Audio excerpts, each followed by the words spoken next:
happy video day, guys. So honestly, guys, this has been foundation after foundation after foundation testing for me. I feel like everybody's releasing foundations, but there was a new one that just released. I needed to run over to Sephora and pick up because, I don't know, it intrigued me. It's the new one from Fenty. So this is the Fenty Pro Filt'r Hydrating Foundation. Now I have tried her other foundation and it did not work for my skin. So I have combo skin and the Pro Filt'r original version, the matte one, was way too matte for my skin. Didn't work at all. But I did think that there was some really interesting qualities about it. So when I heard that she was releasing the hydrating version, I was really excited to pick it up. So I did run over to Sephora today to try this for you guys. I already applied it on my face. I am wearing it right now. So what we usually do with all foundations is exactly what we're gonna do with this one. I'm gonna go ahead and put it on for you guys, show you guys me applying it for the very first time so you guys can see my first impression thoughts. Then I'll wear it for the entire day, and at the end of the night, I'll come back on here and tell you guys what do I think, how does it work, and whether I think that you guys will enjoy it or not. So there is a lot of stuff to go over, but before we jump into the video, if you guys are new here, I'm Christina Brooke, and this is the Glam Ranch. If you guys like anything that has to do with makeup, that's what I do. I talk about makeup from my little ranch. So if you guys want to be part of my Glam Ranch family, don't forget to hit that subscribe button to be part of the family. So let's go ahead and let's get right into this video. So first things first, what do you get for the money? What does the packaging look like? So you do get it in this typical Fenty carton. It has that really cute Fenty black and white theme that she always has,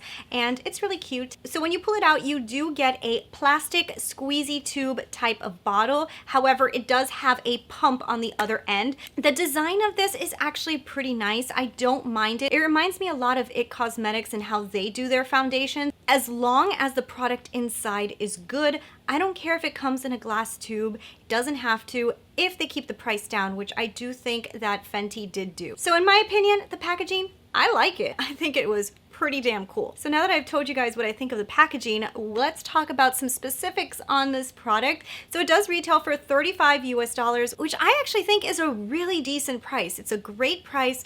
That's probably why you got a squeezy tube. It's probably because they put a lot of time and effort into the foundation and they maybe saved a little bit on the packaging, which is totally cool, guys. As long as we get a good formula, this is actually even easier to travel with, so it's a win-win. So on the Sephora website, it does say that this is a medium coverage foundation that can be billed to full. It also says the finish is natural, and it does say that normal, dry, and combination skin can all get away with wearing this. So one of the highlighted ingredients in here is grapeseed oil. The product is cruelty-free, and like always, Fenty and Rihanna always kill it with the amount of shades. There is 50 shades in this foundation with a bunch of different undertones. I was there at Sephora swatching and swatching away trying to figure out what color matched me. I would tell you guys, if you guys have a foundation that you love, use the shade finder from Sephora. It actually worked wonders for me today. I was gonna get a lighter shade, but then it told me to get 240, and I feel like 240 was literally a spot on match for the other foundation that I love, which is the YSL All Hours Foundation in Warm Caramel. This one matched it perfectly, so I think that that shade finder worked really good. You guys can tell the shade matches me. If I would have gotten the lighter shade, it would have been too light. So definitely take advantage of that shade finder from Sephora. And there was a lot of shades, guys, and I'm talking about undertones. So there is a lot. So then it also is highlighting the natural finish. That's everything that they're saying about it. And I do have to say that I agree with a lot of the points that they have. A lot of them are pretty spot on. So we're gonna go ahead right now and I'm gonna show you guys me applying this foundation. I think you guys are gonna be pleasantly surprised with what you see. So let's go ahead and let's get right into that. So we're gonna go ahead and try this foundation. I'm excited. We're zoomed in pretty close. You guys can see my skin is not in the best of condition. I did get a nice little friend here from a new foundation that I tried from the drugstore, which left me a little reminder that sometimes drugstore foundations break me out. And that one did. We'll talk about that pretty soon. You guys will see that video. But anyways, what I'm gonna do is prime my skin with this little guy right here, the Tasha Silk Canvas. I know that this is a good primer. I know it works good for my skin. It actually fills in my pores, but it also helps to kind of hydrate certain parts of my skin, especially around the nose area. And also right here is where I usually put my primers. All right. So let's jump into this guy, the Fenty Hydrating Foundation. I'm so excited. So I got the color 240, in case I forget to say it in the beginning of the video. $240. The price tag on this is not high enough that I would be like, I need super presentation, you know? So I think that it's nice that it's in a squeezy tube. Hopefully the formula is really good. On one side of my face, I'm gonna use a brush, and on the other side, I'm going to use a sponge. I haven't done this in a while because I tend to lately really like sponges, but I'm gonna try it this way. So I'm just gonna put one pump here. It's brand new, so I'm just gonna have to squeeze this a couple times to get the, hello. Ah, okay, so here you go. One pump. You see, this is a good color, and I almost went lighter, and I think the lighter color would have been too light. So I do think the shade finder from Sephora works good. So I'm just gonna use the brush. Okay, so this has a soft smell. It almost smells like I'm putting a cupcake on my face. It smells like a cupcake, but it doesn't smell like a bad cupcake, and it doesn't smell too perfumey yet, but it does have like that cupcakey smell. So it's funny because on the website it says one pump you can do like a light coverage to the whole face, but I just used one pump and I didn't get my whole face done. So that's one pump on one side of the face. This is no foundation. That's foundation. I think it did a pretty nice job so far. What do you guys think? Has a pretty nice luminosity to it. I see a little bit of luminosity there. Huh. It's interesting. Actually, the brush I feel like applied it really, really nice. And the formula itself is a little thicker. If you guys can see, I don't know if you guys can tell, but the formula is a little bit thicker. You guys can see it's not a really runny formula, so it applied pretty nice. Probably is not going to apply bad with a sponge either because the formula is not runny, but let's see. I'm just going to put, this is like another little pump full. I don't put that much on my forehead. And then let's see with a beauty blender how this blends out. You guys, the scent is not overbearing. There is a scent, but it's not annoying. It's not like one of those perfumey, like, ooh, smells so much type of scent. It just has like a cupcake-ish smell when you put it on, and then it kind of like disappears. Okay, so this is one pump with a sponge. I definitely think I like the way it applied with a brush better than the sponge. So that's what we're gonna do. We're gonna use one more pump. We're gonna build this up a little bit. I think we're at a very light medium coverage right now. You guys can see a lot coming through on the side with the sponge. The sponge did light, this one did light medium. On my finger. And I'm gonna put a little bit here, a little bit more on this side because this side needs to be built up. A little bit on the forehead, not too much, and on the nose. Stippling it in a little bit to kind of get the most coverage I can. Then kind of like whatever is left on the brush is what I put on my forehead, because really I don't have to cover too much of my forehead. It's just basically to get the color. So that is definitely a true medium coverage. I think I'm getting pretty medium. So this is definitely medium coverage right now. I see the luminosity. I like the way this looks so far, guys. I really do. What I'm going to try to do is just build it up a little bit to more full coverage just to see how it builds. But I'm going to try to build it up with the sponge. I kind of dabbed a little bit with the sponge just to like kind of even everything out and also get into like the little areas that the brush can't get into, like in between the eyebrows, in the sides of the nose, stuff like that. I like to go over with the sponge. And this is what it's looking like. This is definitely a medium coverage. You can put it light, but I definitely think it goes medium. So this is a true medium in my opinion. I think you could probably build this up to the beginning of full. This is not instantaneous full, but this is a very nice medium coverage. I like this finish a lot. Very happy that I picked up this foundation. I almost skipped this one. I'm very happy right now that I didn't. I'm gonna go ahead and put on some more makeup on my face and then I'll be right back. Okay, so let me tell you guys my first impression thoughts. Now, after putting it all on, having my makeup done and everything, I love this. But like, I really love this. Now, I'm pretty shocked. I will admit that I thought that this was going to be a good foundation, but I didn't think I was going to love it after trying like the Pat McGrath one and saying, oh my god, the finish was so beautiful, and then the Kevyn Aucoin full coverage one and being like, wow, this is so full coverage. The Anastasia luminous one that gave me this beautiful luminosity. But guys, this is really special. There is something about this foundation that is amazing. There is a few points that I want to tell you. first, I don't feel like I have foundation on. It's not a heavy foundation, but you are getting a pretty nice medium to almost full coverage. And I feel like you can build this up. I would tell you guys, don't get it too full. You might look cakey if you keep on packing this on. The luminosity that I am getting from this foundation is so pretty. It gives you like this really hydrated look. I don't feel like it's settling into any of my fine lines. I am 36, so my skin is not perfectly smooth. We do have some lines going on here, so I don't see it coming into any wrinkles. I feel like it kind of smoothed over them. I'm loving that.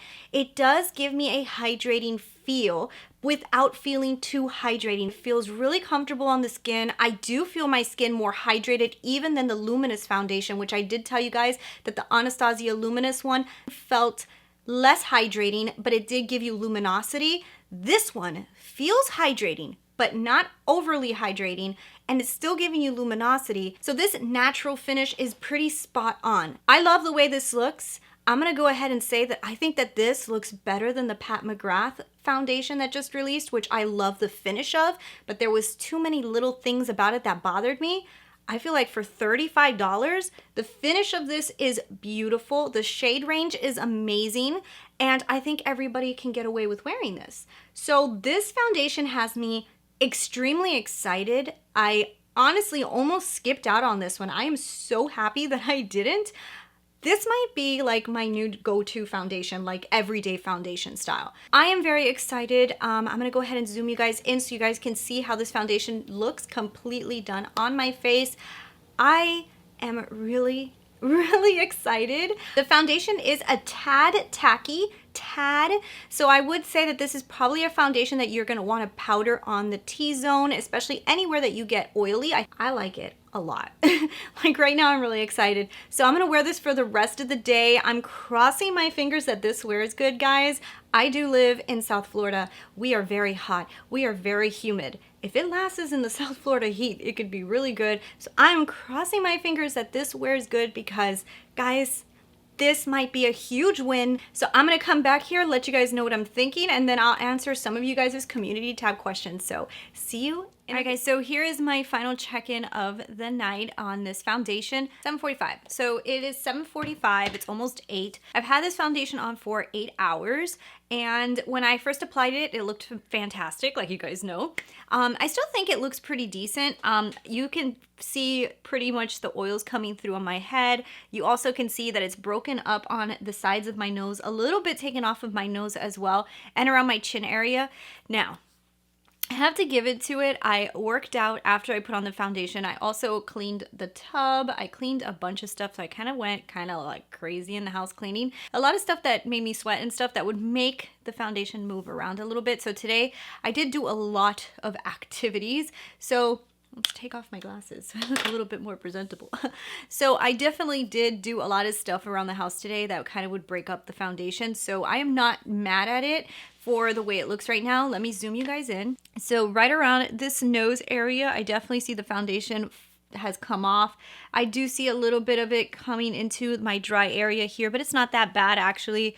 And on the sides, you see right here, the foundation has completely come off of my chin, but I was kind of like doing this a lot, so I kind of moved it around. And my forehead just looks a little bit oily, but it actually doesn't look that bad. And you can see a little bit of the redness coming through over here. So for 8 hours, I actually think it wore pretty good, to be honest, because I have other foundations that kind of wear the same and they're thicker and they're heavier. This one to me just reminds me of a foundation that you would wear day to day, and by the end of the night, your foundation doesn't look spectacular, but it looks pretty decent. I think it looks good. I mean, you would have to like get really close to my face to kind of like see the little problems that I see. The concealer, on the other hand, the Fenty concealer, I do not like, by the way. I don't like that concealer. I decided to put it on today again, and I just don't like it. But this foundation I do like a lot. I actually think that this might be a really good everyday foundation for a lot of different people. So I'm really happy with this. Of course, I'm gonna keep on wearing it, but I would totally recommend this. So if you guys are looking at this foundation, if you have dry skin, if you have combo skin, and if you have oily skin, you may be able to try this. I mean, yes, my oils are coming through. It's not going to do anything to help keep the oils in because it's not like matte, and matte foundations tend to do that. But I do think that you might be able to wear this, but I definitely think that this is aimed mostly for normal, combo, or dry skin. I think that that's like kind of the market. So I do like this a lot. What I'm going to do right now is answer some of you guys' community tab questions. So Menno Sharma asked, for how long does it last and how much coverage does it give? So I think it lasts good like 5 hours, and then after that you're just going to be breaking up little by little. By 8 hours, it looks like it looks now, it's kind of still there. So it's still present. It's just some of your redness is going to start coming through. I think it lasts decent, you know? And the coverage is definitely medium coverage. You can probably build it up to the beginning of full coverage, but I think you should stop before you get to full. So Lauren Falzone wants to know if it's actually hydrating and how does it look over the pores, dry patches, and if it lasts. So I definitely think it's hydrating. I actually feel more hydration in this foundation than I do in the Anastasia one, which I did mention prior. And I think that your pores definitely look fine. I always use a pore minimizing primer. It's the primer I usually like to use. But besides that, I don't think it accentuated any texture. It did not cling to any dry patches. So this is definitely a true hydrating foundation that gives you a little bit of luminosity without feeling too hydrating that it almost feels oily. So on Instagram, Fun Size Will was asking, how does it compare to the ABH foundation? Okay, so I think that the ABH foundation is more for you guys that want to go out at night, something that kind of filters the face a little bit more. And this one is more like something that I would wear every day. So Drop of Vision, which is Karen, she asked a really important question. She asked about flashback, which I actually forgot to mention. So this foundation did give me a little bit of flashback, not that much, but there was a little bit of flashback. I do feel like the ABH Luminous foundation gave a little bit less flashback than this one. That is all of my community tab questions. I think I went over almost everything that I could about this foundation. So I definitely think that this is worth a shot. I definitely think this could become somebody's everyday foundation. I hope you guys really enjoyed this video. If you guys did, don't forget to give me those thumbs up, leave me your comments below, and I'll talk to you guys later. Bye.